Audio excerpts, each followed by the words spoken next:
Iran Israel இடையிலான போரில் பொதுமக்கள் பாதிக்காமல் இருக்க கோளறு பதிகம் மற்றும் நெடுங்காலம் பதிகம் ஆகியவற்றை 100 பாடசாலை மாணவர்கள் இணைந்து தர்மபுரம் ஆதீனத்தில் பாடி பிரார்த்தனையில் ஈடுபட்டனர்.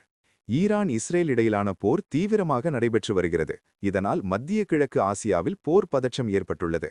உலக நாடுகளிடையே அமைதியின்றி போர் ஏற்பட்டுள்ளதால் லட்சக்கணக்கான பொதுமக்கள் பாதிக்கும் நிலைமை ஏற்பட்டுள்ளது. போர் பதற்றம் நீங்கவும் போரினால் அப்பாவி பொதுமக்கள் பாதிக்கப்படாமல் இருக்கவும் தர்மபுரம் ஆதீனம் சார்பில் கோளறு பதிகம் பாடும் சிறப்பு நிகழ்ச்சி நடைபெற்றது.